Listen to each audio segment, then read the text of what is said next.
இனி வரும் காலங்களில் திரைப்படம் ரிலீஸ் ஆகி 7 நாட்களுக்கு பிறகு விமர்சனம் செய்ய வேண்டும் என்ற உத்தரவை நடைமுறைப்படுத்த உள்ளதாக தியேட்டர் உரிமையாளர் சங்க தலைவர் சக்தி சுப்பிரமணியம் தெரிவித்துள்ளார். கர்நாடகா, கேரளா, ஆந்திரா போன்ற மாநிலங்களில் காலையில் 4 மணி 3 மணிக்கே தமிழ் படங்களை திரையிட்டுறாங்க.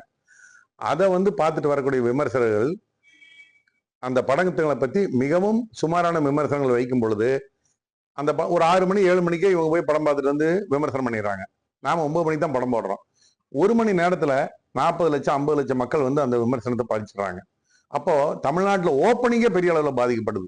அதனால தயாரிப்பாளர்கள் தயவு செய்து ஆல் இந்தியா முழுவதும் மொத்தமாக 9 மணிக்கு தான் நீங்க லைசன்ஸ் கொடுக்கணும். ஒரு வேட்டையன் எடுத்துக்கங்க, அதுக்கு முன்னால ரிலீஸ் ஆன இந்தியன் 2 எடுத்துக்கங்க, இப்ப ரிலீஸ் ஆன கங்குவா எடுத்துக்கங்க.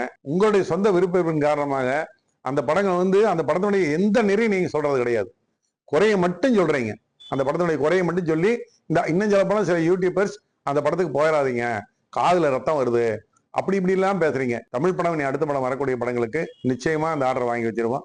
நீங்க உங்க விமர்சனத்தை 7 நாளைக்கு அப்புறம் வச்சுக்கோங்க. இன்னைக்கு குறிப்பிட்ட மாதிரி ஒரு 4-5 கார்பரேட் கம்பெனி மட்டும்தான் படம் எடுக்கிறாங்க. தனி தயாரிப்பாளர் அநேகமா இல்லைங்கிற ஒரு நிலைமைக்கு நம்ம சினிமா உருவாயிடுச்சு. இப்படி நிலைமையே போயிட்டு இருந்துச்சு போட்டுட்டுனா இந்த தொழிலை நம்பி இருக்கிற பல்லாயிரக்கணக்கான தொழிலாளர்களாகட்டும், திரையரங்குகளாகட்டும் நிச்சயமா பெரிய அளவில் பாதிப்படையும். செய்திகளை உடனுக்குடன் தெரிந்து கொள்ள உடனே சப்ஸ்கிரைப் பண்ணுங்க.